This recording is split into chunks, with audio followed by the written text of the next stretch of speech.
आओ मैं तुम्हें बताता हूँ। शियों से अली की फजीलत सुनते हो, सुन्नी से सुन के सुनो। मौला अली करमल्लाहु वजहुल करीम को हम वो मानते हैं कि अली खुद ऐलान करते हैं, मैं उस वक्त तक दूसरा सजदा नहीं करता जब तक पहले सजदे में अपने रब के जलवे नहीं देखता।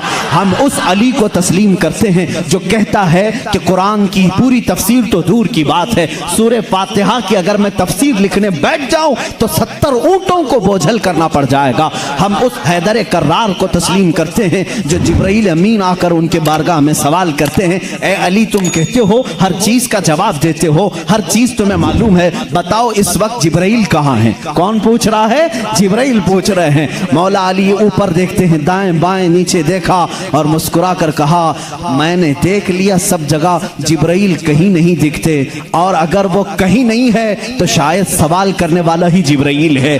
मौला अली करमल्लाहु वजहुल करीम वो सहाबी हैं जिन्होंने जिब्राइल को अपने मजमे में पहचाना। हम सुन्नी इन बातों को तस्लीम करते हैं। और मेरे आका सल्लल्लाहु अलैहि वसल्लम ने बरमला ये ऐलान फरमाया था, मन कुन्तु मौला हो फहादा अलीयुल मौला, मैं जिसका आका हूँ अली उसका आका है। हमने जब नबी को कह दिया सबसे औला व आला हमारा नबी, जहाँ हम अपने नबी को आका समझते हैं, मेरे नबी के फरमान के मुताबिक मौला को भी, हम अली को भी अपना आका समझते हैं। हम सुन्नी अली करमल्लाहु वजहुल करीम की निस्बत ये समझते हैं हमारे सिलसिले उस वक्त तक खत्म नहीं होते जब तक अली की बात ना हो। लेकिन तुम्हारी तरह नहीं खटमलो, हम तुम्हारी तरह से अली की फजीलत नहीं बयान करते जो ये कहते हैं अली रब्बुल अरबाब है, अली खालिक अल्लाह है, मुआज़ अल्लाह रब्बिल आलमीन। हम वो बातें नहीं कहते जो तुम कहते हो कि नबूवत असल अली को मिलने वाली थी, अली सो रहे थे तो जिब्राइल भूल कर मोहम्मद को दे गए। हम वो फजीलत नहीं बयान करते।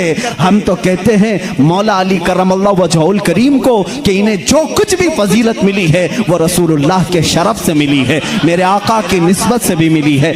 अली अली इसलिए है कि जब पैदा हुए थे तो रसूलुल्लाह का लुआबे पाक पिया था।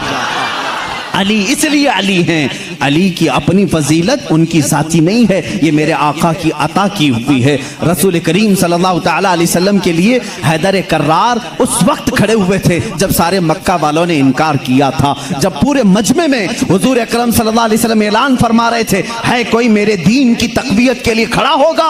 मजमे में बड़े बड़े लोग थे, लेकिन 9 साल की उम्र में अली मुर्तदा खड़े होते हैं, कहते हैं ए मोहम्मद सल्लल्लाहु अलैहि वसल्लम, मैं मानता हूँ आप अल्लाह के रसूल हैं। यह पहला मुसलमान था जो पूरे मक्का में बरमला कहता है, ऐ नबी जो तुम आए हो दीन लेकर के वो सच्चा दीन है। मेरे नबी ने यह नहीं कहा 9 साल का बच्चा इतने बड़े दीन की कहां लेकर ये जिम्मेदारी चलेगा, नहीं, मेरे आका ने उसी दिन दुआ के लिए हाथ उठाया, ऐ मौला इस 9 साल बच्चे की टांगों में कुव्वत अता कर दे। उस कुव्वत का आलम यह है, अल्लाह अल्लाह, खैबर की जंग में चलो, हैदर कर्रार की शुजाअत देखो।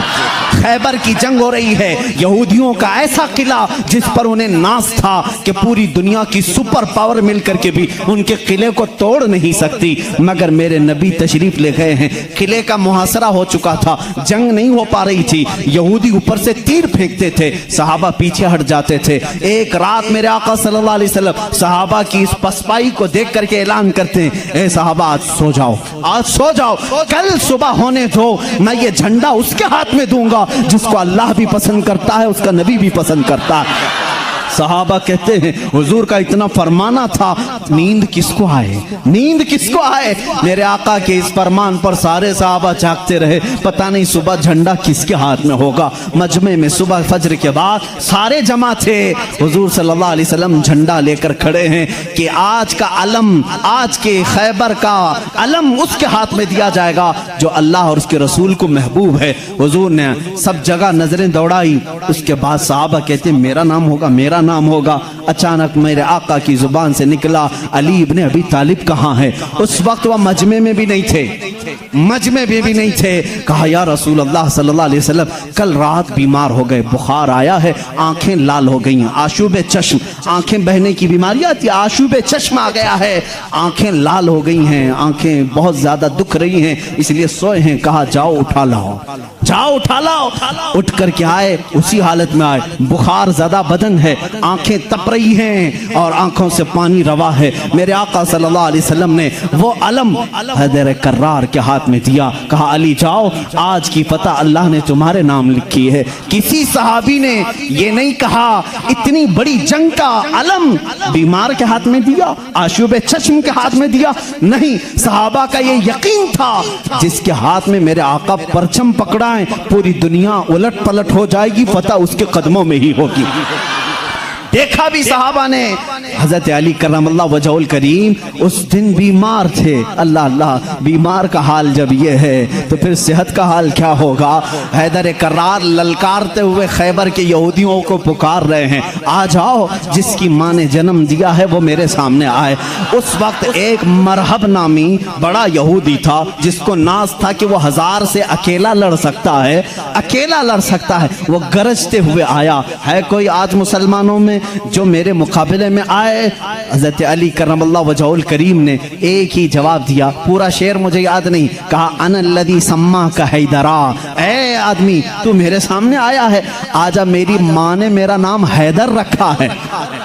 हैदर किसे कहते हैं तफसील में जाऊंगा, अरबी की खुसूसियत पर बड़ी लंबी बहस हो जाएगी। अरबी में सिर्फ शेर के लिए 1000 लफ्ज आते हैं। शेर के लिए असद भी कहते हैं, गजनफर भी कहते हैं। शेर को जो है जैसे इंग्लिश में लायन है, टाइगर है, थोड़ी थोड़ी सी तकसीम के बाद अरबी में शेर को असद भी कहते हैं, गजनफर भी कहते हैं, अब्बास भी कहते हैं, हैदर भी कहते हैं, कई नाम आते हैं। लेकिन शेर सब एक ही तरह के नहीं होते हैं। शेर सब एक ही तरह के नहीं होते। हैदर उस शेर को कहते हैं जो बार बार पलट करके हमला करता, कभी हार नहीं मानता, पछाड़ता वो। हैदर कर्रार अली करमल्लाहु वजहुल करीम उस मरहब के पास आए और इस जंग का पासा उसी वक्त पलटा। थोड़ी ही देर के बाद वो गुर्राते हुए जैसी आया, आपने अपनी तलवार से उसके सर पर मारा, जिसकी वजह से उसका सर 2 टुकड़े होकर जमीन पर आया। मरहब वो यहूदियों का रईस सरदार चंद सानहात में, चंद लम्हात में जमीन पर आया। उस वक्त पूरे मुसलमानों ने नारे तकबीर बुलंद की थी। सबसे पहला जो कत्ल बदर में भी हुआ था वो हैदर कर्रार ने ही फरमाया था। अली करमल्लाहु वजहुल करीम ने वहां पर अब्दुवुद को मारा था। और हर जंग में मेरे आका सल्लल्लाहु अलैहि वसल्लम अपना नायब बना करके जिसे भेजते, हम सुन्नी उस फजीलत के कायल हैं, हम उस फजीलत के कायल हैं। मौला अली करमल्लाहु वजहुल करीम के साथ इतना ही नहीं, 9 साल की उम्र में मेरे आका ने जो दुआ दी उनको, उस दुआ का समरा ये है, फतह हो गया खैबर, लेकिन उसका दरवाजा जो था वो इतना भारी था कि 40 सहाबा मिलकर उसे हिला रहे थे, हिल नहीं रहा था। 40 सहाबा। मैं समझता हूं उस वक्त के सहाबी की एक ताकत, एक सहाबी की ताकत आज के 100 बॉडी बिल्डर की ताकत होगी। आज के जो 100 बॉडी बिल्डर, एक कच्चे बॉडी बिल्डर नहीं, जो अच्छे बॉडी बिल्डर हैं, उनकी 100 जवानों की ताकत के बराबर एक सहाबी की ताकत होगी। उस जमाने के 40 सहाबा खैबर के फाटक को हिला रहे थे, नहीं हिल रहा था। सबों ने फिर यही कहा, अली को बुलाओ, अली को बुलाओ। साहबा ने हजरत अली को बुलाया। बुखार ज़दा है, आशुब चश्म है, मरहब को अभी मार करके आया है। साहबा ने कहा फाटक हिलता नहीं। हजरत अली करमल्लाहु वजहुल करीम एक हाथ में अलम पकड़े हुए थे, एक हाथ में परचम है, दूसरे हाथ से आपने उस फाटक को, उस दरवाजे को धक्का दिया। साहबा कहते हैं हमने देखा गैबी ताकत पता नहीं अली के अंदर कहां से आई थी, वो एक हाथ से हिला और तकरीबन 40 गज दूर जाकर के गिरा। वो हैदर कर्रार की ताकत है। खैबर के इस किले को फतह करने में ये सहरा अली के नाम पर जाता है। इसीलिए आज भी हम कहते हैं फातह खैबर हैदर कर्रार। सुन्नी उस फजीलत के कायल हैं। हम तो कहते हैं ला फतह इल्ला अली, ला सैफा इल्ला जुल्फ़िकार, कुव्वत परवरदिगार, कुव्वत यज़दां, शेर यज़दां, कुव्वत परवरदिगार, ला फतह इल्ला अली, ला सैफा इल्ला जुल्फ़िकार। यानी हम उस अली को मानते हैं जिसके पास कुव्वत थी तो वो अल्लाह की दी हुई कुव्वत थी। अगर नौजवान का जिक्र आए कभी तो हम जवान किसको कहते हैं? सिर्फ उछल कूद करने वाले को नहीं। हकीकत में अरबी में जवान कहते हैं अली जैसा हो। हकीकत में जवान का लफ्ज फिट बैठता है किस पर? हैदर कर्रार पर। जानते हो उस वक्त उम्र क्या थी होगी उनकी? उम्र क्या थी? नौजवानों को अपनी झोली में झांकना चाहिए, मेरे लिए भी, सबके लिए भी। अली करमल्लाहु वजहुल करीम की उम्र उस वक्त सिर्फ 26 साल की थी। हैदर कर्रार का वो मकाम देखो जहां कुव्वत और ताकत इस मकाम को पहुंची हुई है। नौजवानों, कभी उस अली से पूछा आपने, ये ताकत आई कहां से आपको? ये कुव्वत कैसे आई? ये वो नहीं है जो जिम में बनाई हुई बॉडी थी। वो अली इब्ने तालिब काजू बादाम और महंगी ग़िज़ाएं खा करके बनाई हुई जिस्म के मालिक नहीं थे। अली तो वो थे जो दिन भर बागीचे में काम करते थे और शाम को 2 दिरहम तनख्वाह लाते थे। 2 दिरहम तनख्वाह लाते थे। मौला अली करमल्लाहु वजहुल करीम के घर में एक बार सैयदा कायनात फातिमा ज़हरा रज़ियल्लाहु ताला अन्हा की कनीज सैयदा फिज़्ज़ा ने मन्नत मांग ली थी, बच्चे बीमार हैं, सही हो जाएंगे तो हम सब मिलकर के रोजा रखेंगे। 3 रोजे रखने की मन्नत मांगी थी, बच्चे सही हो गए, हसनैन करीमैन सही हो गए, तो अब मन्नत पूरी करनी थी, रोजा रखे। रोजे में इफ्तार क्या करें? हजरत अली रज़ियल्लाहु ताला अन्हु आटा लेकर के आए, 5 रोटियां बनी। कितनी? 5। घर में भी 5 ही लोग थे, हजरत अली, हजरत फातिमा, हसनैन करीमैन और फिज़्ज़ा कनीज। 5 रोटियां बनी, लेकिन इफ्तारी के लिए बैठे थे। उसी वक्त एक बाहर से किसी फकीर ने आवाज दी, मिस्कीन हूं, मुझे कोई खिला दे। सैयदा कायनात ने वो 5 रोटियां झोली में डाल दी, पानी पी करके इफ्तार किया, पानी पी करके इफ्तार किया। मन्नत का और भी एक रोजा था, 2 रोजे और थे, दूसरे दिन रोजा रखे। रोजे के आलम में हजरत अली रज़ियल्लाहु ताला अन्हु फिर काम के लिए चले गए बागीचे में, 2 दिरहम लेकर के फिर आटा लेकर के आए। आज दफ्तर खान पर दूसरे दिन का रोजा क्या होता होगा? यहाँ पहले दिन के रोजे में चक्कर आते हैं, दूसरे दिन के रोजे पर दस्तरखान पे फिर 5 ही रोटियां थी। एक यतीम बच्चा आकर खड़ा हो गया, कहा अहले बैत का घराना है, कोई मुझे खिला सकता है? सैयदा कायनात ने पूरी 5 रोटियां दी थी, एक दे देते, 4 रख लेते, पूरी दे दी। पानी पी करके रोजा रखे। तीसरा भी रोजा था, तीसरे दिन भी काम करने के लिए, तीसरे दिन भी आए और फिर 5 रोटियां बनी। आज इफ्तार के लिए बैठे थे तो जेल से छूटा हुआ एक कैदी आ गया। पहले दिन मिस्कीन आया, दूसरे दिन यतीम आया, तीसरे दिन एक कैदी आया, कहा बड़े दिन हो गए अच्छा खाना खा करके, मैं कहीं और क्यों जाऊं, मैंने सोचा अली के घर जाऊं, यहां से कुछ तो मिल ही जाएगा। 5 रोटियां फिर उठा के दे दी। 3 दिन रोजा भी और इफ्तार भी नहीं। क्या हालत होगी? हैदर कर्रार की ताकत को तुम महसूस नहीं कर सकते। सेम वही चीज जो उस्मान गनी की दौलत नहीं समझ सकते, इसी तरह हैदर कर्रार की ताकत भी समझ में नहीं आएगी। उनका कैलकुलेशन नहीं हो पाएगा माल का, और इनको तोलने वाला कोई वजन नहीं हो सकेगा। हैदर कर्रार की ताकत क्या थी, मैं समझता हूं कोई वजन उनको तोल नहीं सकेगा। उस दिन भी बगैर इफ्तार किए पानी पर थे, लेकिन पेट पीठ से लग गया है। बच्चे किनारे बैठे हैं, रसूल करीम सल्लल्लाहु ताला अलैहि वसल्लम घर में आए, बात करने की सकत नहीं थी। हुजूर ने पूछा ये क्या हाल है? हुजूर अकरम सल्लल्लाहु अलैहि वसल्लम अभी पूछ रहे थे, जिब्राइल आयत लेकर आ गए, युतइमून अत्ताम अला हुब्बिही मिस्कीनन व यतीमन व असीरा। ऐ रसूल, ये वो घराना है जो अल्लाह की मोहब्बत में कभी मिस्कीन को खिलाता है, कभी यतीम को खिलाता है और कभी कैदी को खिलाता है। और अल्लाह इनका इम्तिहान ले रहा था। ऐ रसूल, जन्नत से इनके लिए दस्तरखान भेजा गया है, खाने नेमत उनके घर में उतरा, जन्नत से खाना आया। खाना खाने के बाद जानते हो जिब्राइल अमीन ने बताया, या रसूल अल्लाह सल्लल्लाहु अलैहि वसल्लम कह दें मुबारक हो अली, मुबारक हो फातिमा, वो मिस्कीन आया, एक दिन यतीम आया, एक दिन कैदी आया। वो कोई यतीम, कोई मिस्कीन, कोई कैदी नहीं था, वो तो अल्लाह के फरिश्ते थे जो अहले बैत का इम्तिहान ले रहे थे। अहले बैत इम्तिहान में कामयाब हो गए। अली करमल्लाहु वजहुल करीम का हाल वो है। मैंने एक वाक़या पढ़ा था, हजरत उस्मान गनी ने एक दिन दावत की थी हुजूर सल्लल्लाहु अलैहि वसल्लम की। ये मैंने अपने अरबी अहादीस में नहीं पढ़ा, उर्दू की किताबों में मिलता है। मैं इस रिवायत की तस्हीह और तज़ईफ से बहस नहीं करता, लेकिन बात पते की है। हजरत उस्मान गनी रज़ियल्लाहु ताला अन्हु हुजूर को बुलाया अपने घर सहाबा के साथ खाने के लिए। लेकिन पीछे चलते चलते हजरत उस्मान गनी हुजूर सल्लल्लाहु अलैहि वसल्लम के कदम गिनते जा रहे थे, कदम गिनते जा रहे थे। तो हुजूर सल्लल्लाहु अलैहि वसल्लम जब घर के करीब पहुंचे तो पूछा, उस्मान मेरे घर तक कदम क्यों गिनते आए? कहा, या रसूल अल्लाह सल्लल्लाहु अलैहि वसल्लम, उस्मान की ये ख्वाहिश है कि आज आप मेरे घर तशरीफ लाएं, जितने कदम मेरे घर तक आपके पड़े, हर कदम के बदले एक गुलाम आजाद करूं। उस जमाने में एक गुलाम को आजाद करना, फिर मैं बताऊं, इस जमाने के 1 लाख रुपए देने के बराबर है। इस जमाने के 1 लाख देने के बराबर है। कदम कितने पड़े होंगे, उतने गुलाम हजरत उस्मान गनी ने आजाद कर दिए। हुजूर की शान से जियाफत की। ये हजरत अली भी उस दावत में थे। घर आए तो आप गमगीन थे। गमगीन क्यों ना हो, नेकियों में सबकत हासिल करने का जज्बा हर एक को होना चाहिए। काश मेरे पास माल होता तो मैं भी ऐसी दावत करता। सैयदा कायनात फातिमा ज़हरा ने महसूस कर लिया।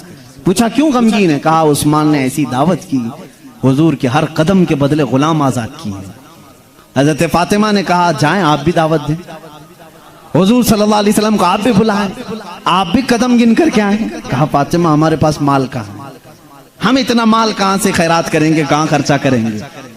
हजरत फातिमा का तवक्कुल देखो। कहती हैं, ए अली, हम बड़े नहीं तो क्या हुआ, हमारा अल्लाह बहुत बड़ा है, अल्लाह बहुत बड़ा है, इंतजाम करेगा रब ताला। हजरत अली ने यह भी नहीं कहा औरत की बात सुनकर के कहां जाएं, वो दुख्तरे रसूल थी। यकीन किया और गए। आका कल वहां गए थे, आज हमारे यहाँ आ जाए। हुजूर सल्लल्लाहु अलैहि वसल्लम ने दावत कबूल फरमा ली। सहाबा को कहा, चलो साथ चलते। हजरत अली गिनते गए कदम। फातिमा ने कहा है, गिनते हुए घर तक आए। हजरत अली रज़ियल्लाहु ताला अन्हु जब घर पर पहुंचे तो हजरत फातिमा से पूछा, क्या बनाया है? कहा, छोटा सा हांडी में जो कुछ भी है बना लिया। हुजूर अकरम सल्लल्लाहु ताला अलैहि वसल्लम की बारगाह में खाना पेश किया गया। जो था सहाबा खाते रहे। उस दस्तरखान पर जितने सहाबा आए सब खाए, उस हांडी का खाना खत्म ही नहीं होता। मेरे आका सल्लल्लाहु ताला अलैहि वसल्लम मुस्कुराने लगे। ऐ सहाबा, जानते हो इस हंडिया में जो आज तुमने खाया है ये जन्नत का खान है। फातिमा की ख्वाहिश पर रब्बे जुल जलाल ने नेमते जन्नत उतारी है। बात इतनी सुनी, हज़रत अली करमल्लाहु वजहल करीम खुश हो गए। फातिमा, तेरी बात पर अल्लाह ने हमारी लाज रख ली।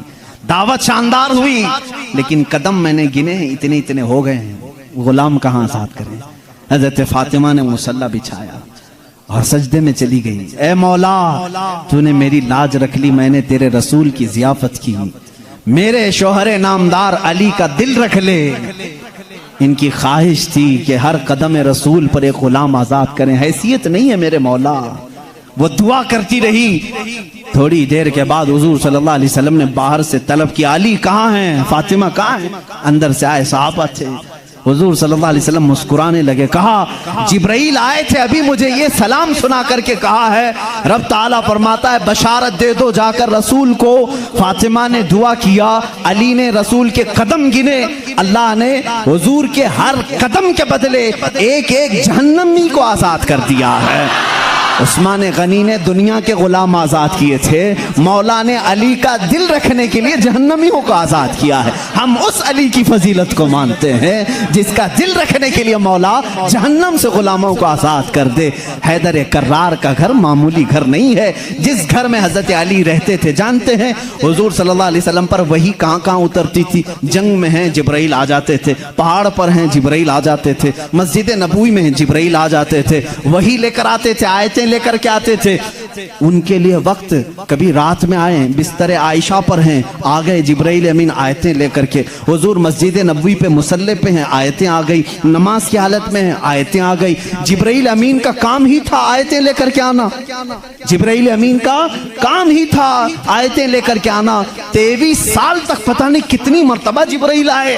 लेकिन एक एक्सेप्शन आपको मैं ये भी बता दूं, हुजूर सैयदुल अंबिया सल्लल्लाहु अलैहि वसल्लम जहां भी हैं, जिब्राइल वक्त हुआ, अल्लाह का हुक्म हुआ, कुरान की आयतें लेकर के आए। लेकिन उस वक्त जब रसूल करीम सल्लल्लाहु अलैहि वसल्लम फातिमा के घर में होते, अगर अपनी बेटी के घर में होते, हैदर कर्रार के घर में होते, और अगर आयतें लानी होती जो जिब्राइल जंगों में आए, पहाड़ों पे आए, मस्जिदों में आए, मुसल्ले पे आए, फातिमा के घर की चौखट पर खड़े हो जाते थे और अंदर से आवाज लगाते, या रसूल अल्लाह, अपनी दुख्तर से कह दें, पूछ लें जिब्राइल को अगर आने की इजाजत हो तो आ जाए, आयतें लेकर के आए। इसीलिए बिरादर आला हजरत फाजिल बरेलवी इमाम ज़मन ने कहा है, बे इजाजत उनके घर में जिब्राइल आते नहीं, बे इजाजत उनके घर में जिब्राइल आते नहीं। कद्र वाले जानते हैं इज्जो शान अहले बैत।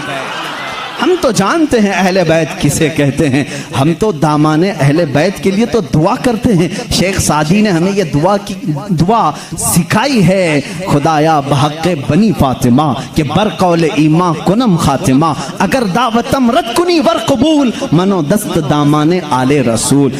आज भी मालूम है आपको एक दुआ हुजूर ताजुल शरिया रहमतुल्लाह तआला अलैह अपने शहजादे को लिखवा करके गए, और वो दुआ आज सबको दी भी गई है, नहीं दी गई है तो जमात रज़ा मुस्तफ़ा के जो मुतारिक अराकीन धारवाड़ में भी थे, उन्होंने पंफलेट बांट करके सबको शाया किया। सुन्नी कौन होते हैं वो सुनो पहले।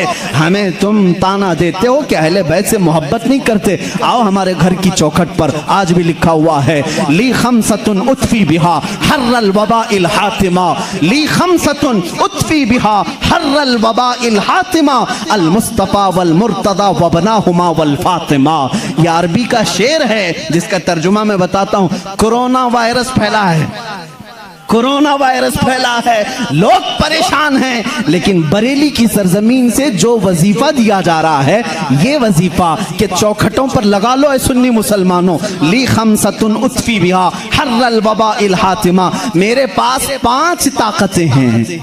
इस शेर का मतलब क्या है? मेरे पास 5 ताकतें हैं जिन ताकतों से मैं हर दुनिया की बुरी गर्मी और वबा को दूर करूंगा, हर बुराई को मैं दूर करूंगा। वो 5 ताकतें क्या हैं? अल मुस्तफ़ा वल मुर्तज़ा वबनाहुमा वल फातिमा। एक नबी करीम की ज़ात है, दूसरे हैदर कर्रार की ज़ात है, तीसरे और चौथे उनके शहजादों की ज़ात है, और 5वें नंबर पर फातिमा की ज़ात है।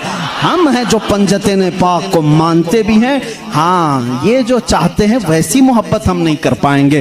तुम अगर कहोगे काली पट्टियां बांधना पड़ेगा, काले कपड़े पहनना पड़ेगा, जंजीर मारना पड़ेगा, तलवार से कूटना पड़ेगा, माथा पीटना पड़ेगा, हम ऐसी मोहब्बत नहीं। हम सरे आम गमे हुसैन का नीलाम नहीं करते, हम जिंदे जावेद का मातम नहीं करते। अरे मातम वो करे जो हुसैन को मुर्दा समझे। हम तो कुरान की आयतों से हुसैन को अपने मजमे में जिंदा समझते हैं, हम जिंदा समझते हैं। हम अली के घराने से जो मोहब्बत करते हैं उस पर जरा बराबर भी कोई ताना ना मारे। और एक बात याद रखें ऐ सुन्नियों, कभी कोई तुम्हें ताना मारे तो सर्टिफिकेट देने वाला ये होता कौन है?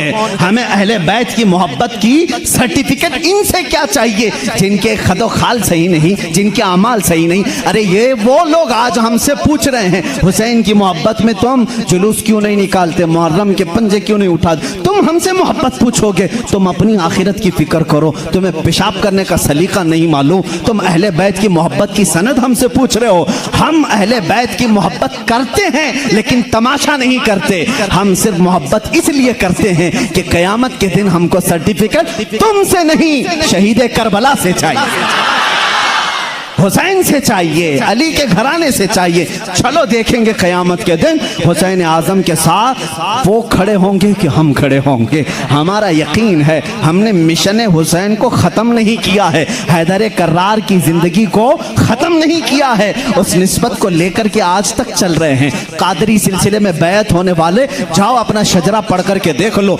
रसूल तक उसी वक्त पहुँचते हो जब हैदर कर्रार का नाम लेते हो। सोहरवर्दी सिलसिले में बैत होने वालों जाओ अपना शिजरा पढ़ करके देखो, तुम्हारा सिलसिला हैदर कर्रार से होकर के ही हुजूर तक पहुंचता है न। और जितने सलासिल हैं, सिलसिले अशरफिया में बैत होने वालों, सिलसिले बरकातिया में बैत होने वालों, सिलसिले निजामिया में बैत होने वालों, हम सुन्नियों का कोई सिलसिला मदीने तक उस वक्त नहीं पहुंचता जब तक बाबुल इल्म अली से होकर नहीं पहुंचता।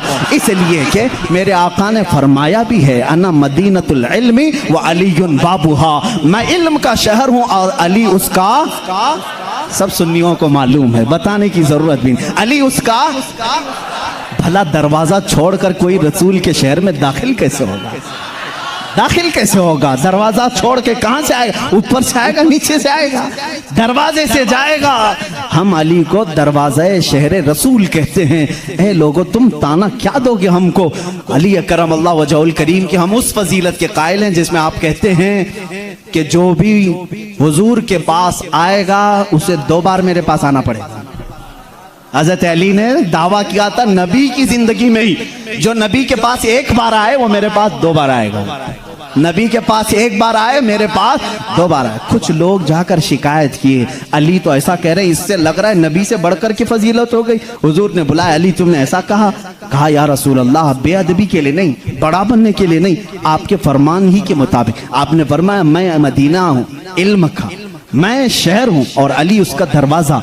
जब भी आपके पास कोई आएगा दरवाजे से 1 बार आएगा और फिर वापस दरवाजे से जाएगा, आएगा दरवाजे से, जाएगा दरवाजे से। इसीलिए हम कहते हैं ईमान अली से होके जाएगा और निकलना हो तो अली से भी निकल जाएगा। जिसको निकलना है वो अली को छोड़े तो निकल जाएगा, दरवाजे से बाहर चला जाएगा। हम उस फजीलत के कायल हैं। हैदर कर्रार की मोहब्बत हमारे लिए ईमान का दर्जा रखती है, ईमान का दर्जा रखती है, क्योंकि मेरे आका सल्लल्लाहु अलैहि वसल्लम ने फरमाया जो आले मोहम्मद की मोहब्बत में मरा उसे शहादत की मौत है। सुन्नी अहले बैत से मोहब्बत करते हैं कितने? अली करमल्लाहु वजहुल करीम की ज़ात को मैं पूरा बयान नहीं कर सका। ये वो नौजवान है जो 9 साल की उम्र में इस्लाम का अलम उठाने की तैयारी में है। 9 साल के बच्चे आज हमारे कहाँ हैं? पूछो। आज मैं दावत देता हूँ, कितने नौजवान खड़े होंगे नामूसे रिसालत के लिए, मेरे आका सल्लल्लाहु ताला अलैहि वसल्लम की अजमत के लिए। तो यहाँ पर बहुत सारे वो होंगे जो बगल झांकेंगे। मेरे मजमे की बात नहीं कर रहा हूँ, जमाने की बात कर रहा हूँ। मेरा मजमा तो अल्हम्दुलिल्लाह अल्लाह ने चुन करके भेजा है, इसलिए कि जिसके पेट में दर्द होता है वो कभी मेरे मजमे में आता भी नहीं है। मुझे इस चीज़ का कोई सरोकार भी नहीं, मैं कभी उन लोगों से उलझता भी नहीं। बहुत सारे लोग हैं जिनको तकलीफ है, मैं उनसे उलझता नहीं, इसलिए कि हमारी निस्बतें बहुत बड़ों से हैं, हमारी निस्बतें बहुत बड़ों से हैं। और अगर आज ही मुझे कोई एक हमारा बच्चा कह रहा था फलां ऐसे आपको गाली दे रहा है, फलां ऐसे, हजारों मोहब्बत करने वाले एक नजर का टीका तो होना ही चाहिए।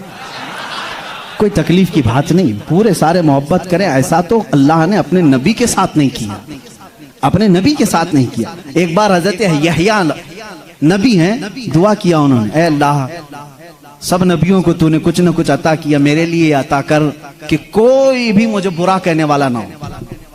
हजरत यहया ने ये दुआ की। जानते हैं जवाब में अल्लाह ने क्या फरमाया? ऐ यहया, जो चीज मैंने खुद अपने लिए नहीं रखी, जो चीज खुद मैंने अपने लिए नहीं रखी वो तुझे कैसे दूं? अल्लाह ताला को भी गालियां देने वाले मौजूद हैं कि नहीं? अल्लाह के शान में बुरे कलमात कहने वाले आज बहुत सारे हैं। तो ये बात समझ करके चलो, आज बहुत सारों को कोसने वाले हैं। यहाँ पर हजरत अली की बात आई है, अभी आखिरी दिन है, मैं बड़ी माजरत के साथ मुल्ला बाड़े वाले आप संभाल लो, इसलिए कि करबला होने वाला है 2 दिन के बाद, थोड़ा सा वक्त लगेगा। हैदर कर्रार रज़ी अल्लाह ताला इनकी जात को लेकर और हजरत अमीर मुआविया की जात को लेकर टकराते हैं और सुन्नियों के अकीदे को खराब करने की कोशिश करते हैं, सुन्नियों के अकीदों को खराब करने की कोशिश करते हैं। एक तरफ हजरत अली और हजरत मुआविया, जंगें हुई हैं इनके दरमियान, लेकिन वो इज्तिहादी खताएं थी। उस वक्त जो हालात थे उसकी वजह से हो गई आपस में, लेकिन दोनों सहाबी रसूल हैं। सुन्नी ये मानता है कि दोनों सहाबी रसूल। हजरत अमीर मुआविया की शान में भी कहोगे तो हाथ ईमान हाथ से जाएगा, क्योंकि उनके लिए भी हदीसें आई हैं। और हजरत अली करमल्लाहु वजहुल करीम वो तो दामाद रसूल हैं, रसूल करीम सल्लल्लाहु ताला अलैहि वसल्लम के जानिसार सहाबा उस वक्त खड़े हुए हैं जब कोई नहीं था। हजरत अली रज़ियल्लाहु ताला अन्हु की फजीलत बयान से बाहर है, इनकी शान में एक जुमला भी नहीं कह सकते, उनकी शान में भी जो उनके साथ मामलात हुए।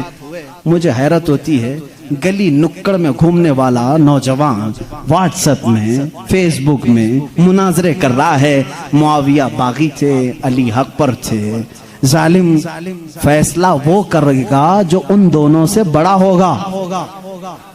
बात सही है? हजरत अमीर माविया हो, हजरत अली करमल्लाहु वजहुल करीम हो, इन दोनों का अगर फैसला आए तो कौन फैसला करेगा? जो इन दोनों से बड़ा होगा, वो मोहम्मद रसूलुल्लाह की जात है, मेरे आका सल्लल्लाहु अलैहि वसल्लम की जात है और अल्लाह रब्बुल इज्जत है। उन दोनों के अगर आपसी कुछ मामला थे भी तो तू कौन सा चूहा है जो उनके बारे में अपनी राय देता है? हाँ, बाज वो हैं खारजी किसे कहते हैं? जो हजरत अली की शान में बकवास करते हैं। ये जालिम यजीदी हैं, आज भी हैं उनकी औलाद में कुछ लोग। औलाद का मतलब उनके जानशीन हैं, उस अलम को उठाए हुए हैं जो यजीद उठाया हुआ था, वो हजरत अली के खिलाफ भौंकते हैं। कुछ हैं जो हजरत अमीर माविया की शान में भौंकते हैं, ये शिया हैं, वो खारजी। लेकिन अल्हम्दुलिल्लाह अल्लाह का बड़ा एहसान है, इन दोनों की नापाकियों से हमें बचाकर मौला ने दोनों की मोहब्बत में हमें अता किया। अहले सुन्नत व जमात वो हैं जो मुआविया की शान को भी समझते हैं और हैदर कर्रार की शान को भी समझते हैं। हम इन झगड़ों में क्यों पड़े? क़यामत के दिन हमारी नमाजों के बारे में हमसे पूछा जाएगा, जंगे जमल जंगे सिफ़्फ़ीन के बारे में नहीं पूछा जाएगा। बताओ, कहीं किसी किताब में लिखा गया है क़यामत के दिन अल्लाह तुमसे उठाएगा और पूछेगा अली और मुआविया के दरमियान जंगे जमल क्यों हुई थी, जंगे सिफ़्फ़ीन क्यों हुई थी? तुमसे पूछा जाएगा, मुझसे पूछा जाए? उनका मामला है, अल्लाह उनसे पूछेगा। मियां तू डर, तुझे तेरी नमाज के बारे में पूछा जाएगा, तुझे तेरे अमल के बारे में पूछा जाएगा। अपना सब कुछ भूल करके वो सहाबा के बारे में जुबान दराजी कर रहा है।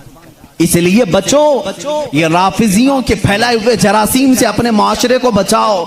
नौजवानों को भी मैं तलकीन करता हूं, जब ऐसी बहसें आए तो वहां से उठ जाना, इसलिए कि शैतान तुम्हें गारत करने जा रहा है, तुम्हें बर्बाद करने जा रहा है। ऐसे झूठे और जाली पीर भी आए हैं जो अहले बैत की मोहब्बत का राग अलापते हैं, लेकिन उनके अंदर अली की मोहब्बत उतनी नहीं, बल्कि मुआविया की दुश्मनी कूट कूट के भरी। वो सिर्फ ये चाहते हैं कि हजरत अमीर मुआविया को काफिर साबित कर दें, बागी साबित कर दें। भोले भाले मुसलमानों को यूं बताएं, देखो यजीद उनका बेटा था, हुसैन को कत्ल किया, बेटे ने किया तो क्या हुआ? हजरत नूह अलैहिस्सलाम का बेटा भी काफिर निकला, क्या अल्लाह के नबी को ताना दोगे? अबू जहल दुश्मन रसूल था, लेकिन बेटे इकरमा सहाबी रसूल थे। बाप की गलती बेटे को नहीं, बेटे की गलती बाप को नहीं दी जाएगी। हजरत अमीर मुआविया उस वक्त इंतकाल कर चुके थे जब करबला के वाकयात हुए थे, नहीं थे हजरत अमीर मुआविया रज़ियल्लाहु ताला। तो इन बहसों में ना पड़ो। मुसलमानों से मुझे बड़ी हैरत होती है, जिनको हलाल और हराम अभी नहीं मालूम, जिनको नमाज में कितने फर्ज है वो नहीं मालूम, अरे वजू के तरीके नहीं मालूम, गुस्ल का तरीका नहीं मालूम, तयम्मुम का मसला पूछ लो तो आंखें ऊपर चली जाएं। ये मसाइल जो बेसिक हैं ये नहीं जानते।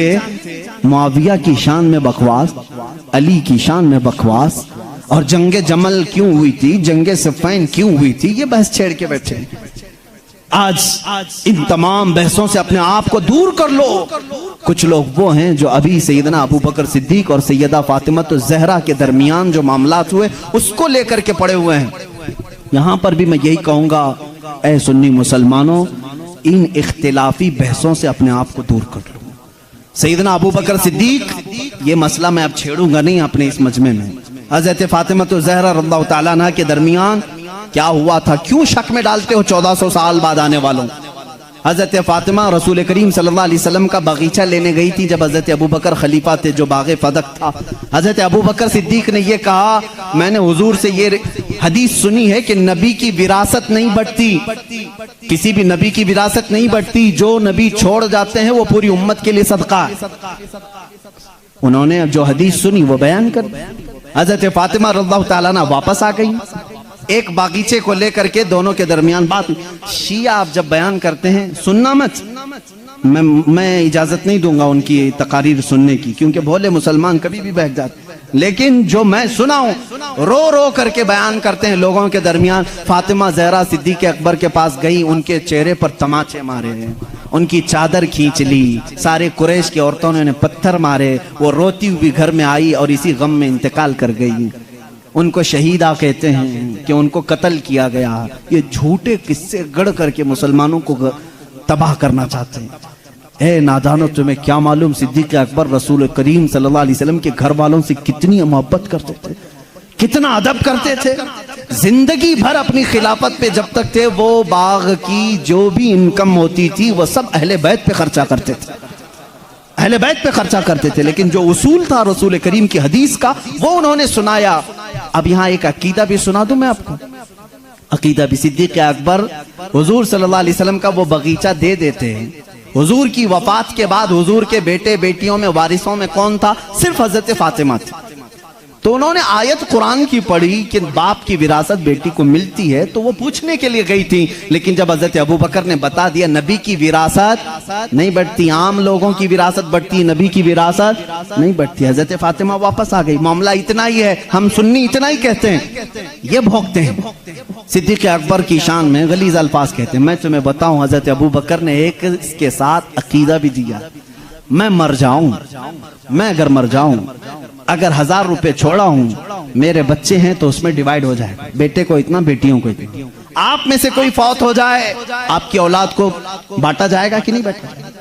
लेकिन मुझे बताओ, मैं जिंदा हूं अभी और मेरी विरासत अगर मेरे औलाद में बांटने के लिए आ जाओगे तो इसको विरासत नहीं कहते, इसको क्या कहते हैं? विरासत नहीं कहते। शरीयत कहती है विरासत मौत के बाद ही होगी। शरीयत क्या कहती है? विरासत वफात के बाद ही होगी। सिद्दीक़ अकबर ने यह हमें अकीदा दिया है, विरासत उसकी बटे जो फौत हो चुका। हम तो रसूलुल्लाह को कब्र में जिंदा तस्लीम करते हैं, वह बाहयात हैं, अपनी बरज़खी जिंदगी में उनकी विरासत नहीं बांटी जाएगी।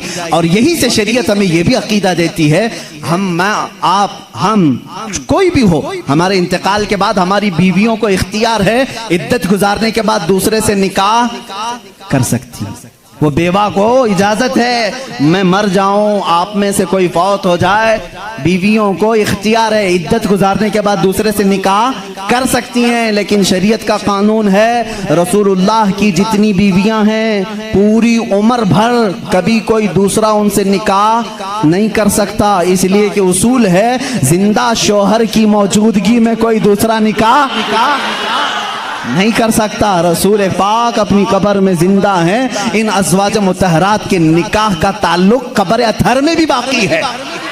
इसीलिए तो हजरत सिद्दीक़ा आयशा फरमाती हैं, जब रसूल करीम सल्लल्लाहु अलैहि वसल्लम दफन हुए हुजरे में, वो जाती थी हुजरे की सफाई करती थी। हजरत अबू बकर का इंतकाल हुआ, उसी हुजरे में दफन हुए, वो जाती थी हुजरे की सफाई करती थी। कौन? हजरत आयशा। और एक अकीदा मैं देता हूँ, हजरत आयशा का हुजरा था, कमरे की चाबी उनके पास थी। हुजूर उनके क्या थे?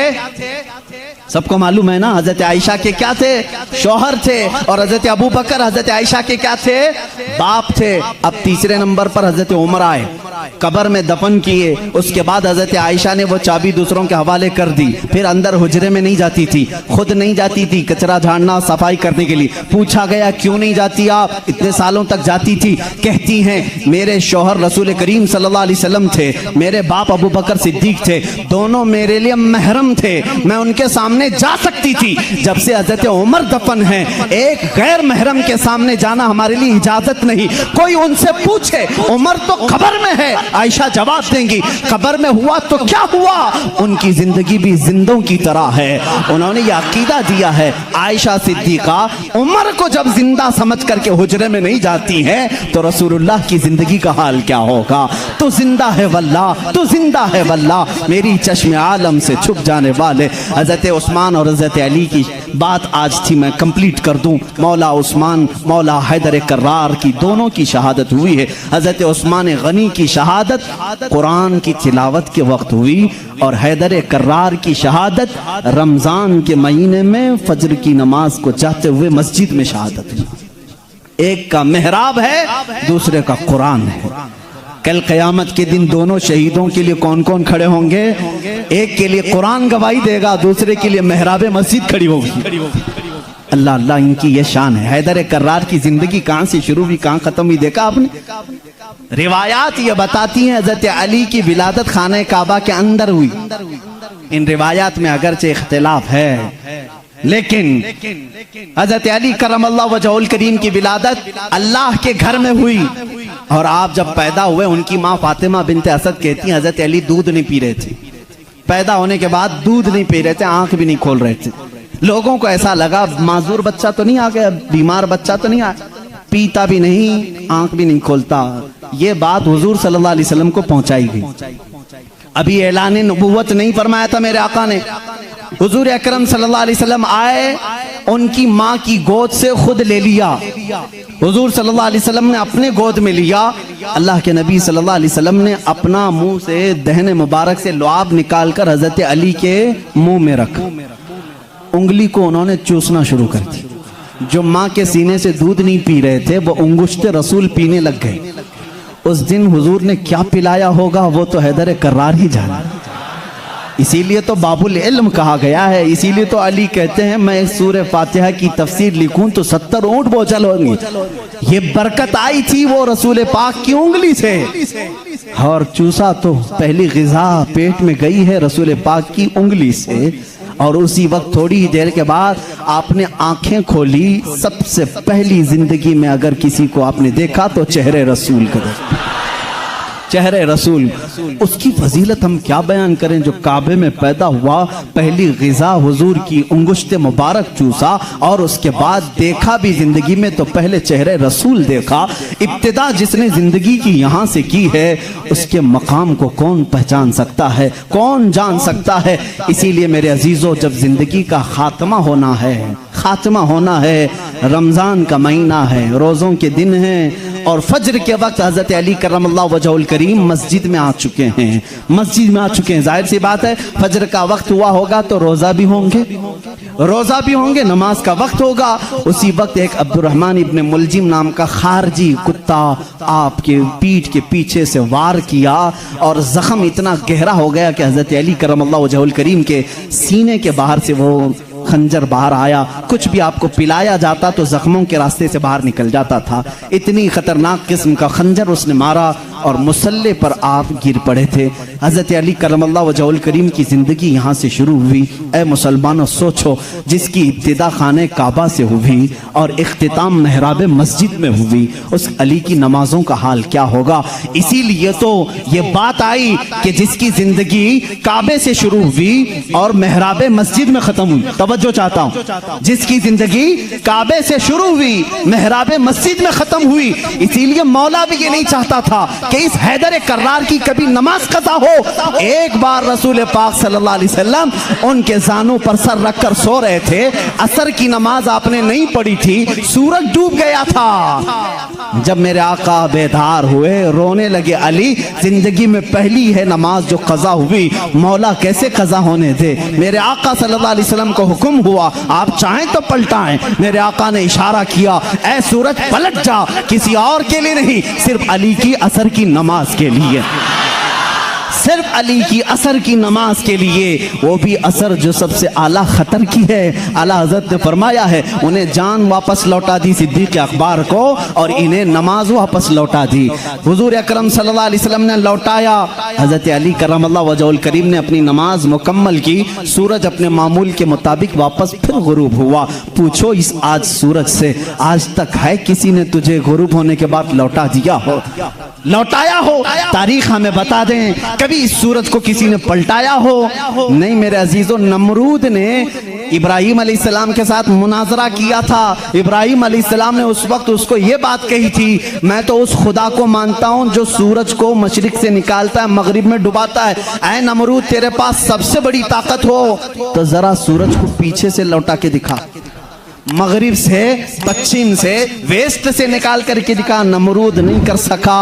आज के जमाने के नमरूद को भी मैं कहता हूँ, अमेरिका लौटा के दिखा, रशिया लौटा के दिखा, यूरोप लौटा के दिखा। मिसाइल बहुत बनाए, पेट्रोट मिसाइल, पता नहीं पूरी दुनिया को तबाह करने के आले तुम्हारे पास हैं, लौटा के दिखाओ। नहीं लौटा के दिखाओगे, लौटाएंगी वो उंगलियां जो टूटी चटाई पर बैठती हैं, लौहे महफूज का मुताला करती हैं। मेरे आका सल्लल्लाहु तआला अलैहि वसल्लम की वो अंगुश्त शहादत सूरज की तरफ होनी थी कि सूरज आ गया। बाज मुहद्दिसीन ने फरमाया है, सूरज रोजाना जो निकलता है वो आबो ताप के साथ निकलता है। मशरिक में जब निकलता है आबो ताप के साथ निकलता है। आला हज़रत का एक शेर भी है, इसकी तर्जुमानी आप करते हैं। फरमाते हैं, उस दिन सूरज जो है हड़बड़ाते हुए बाहर आया था, यानी डर के बाहर आया था। इसलिए कि आज खिलाफे मामूल पहली मर्तबा इधर से निकाला गया है, इधर से निकाला, और बे टाइम के। ये सारी फजीलत मेरे आका की है जरूर। उंगुश्त मुबारक उठी और सूरत पलट आया जरूर, लेकिन कभी ये नहीं देखा कि लौटाया किसके लिए गया था, किसके लिए? उसी अली करमल्लाहु वजहुल करीम के लिए। अल्लाह रब्बुल इज्जत ने उनकी नमाज को कज़ा होना गवारा नहीं फरमाया, इसलिए कि इनकी जिंदगी काबे से शुरू हुई है, मेहराब मस्जिद में खत्म हुई है। मुसलमानों, इनकी जिंदगी से इतना सीख जाओ कि हैदर कर्रार की नमाजें अल्लाह हमें अता कर दे। इसलिए कि जब वो नमाज में खड़े हो जाते तो ऐसा माँ हो जाते। एक बार आपकी पिंडली में तीर चुभ गया था, निकालने के लिए बड़ी तकलीफ थी, गोश्त साथ में आ सकता था, लोग निकालने जाते, आपको दर्द होता। लोगों ने फैसला किया जब अली नमाज में हो तो निकाल लिया जाए, अली नमाज में हो तो निकाल लिया जाए। हजरत अली नमाज के लिए खड़े हुए, लोगों ने खींच करके तीर निकाल लिया, उसके साथ गोश्त लग करके बाहर आया। आपने नमाज नहीं तोड़ी, पूरी नमाज मुकम्मल हो गई। सलाम फेरने के बाद अपने पैर पर हाथ रख करके पूछ रहे हैं, तीर कब निकाला, तीर कब निकला? मुझे पता ही नहीं चला, इसलिए कि मैं मेरे रब्बे जुल जलाल की बारगाह में था। वो नमाज में महवियत थी, नमाज में गर्क होने की शान थी मौला अली करमल्लाहु वजहुल करीम की। ऐ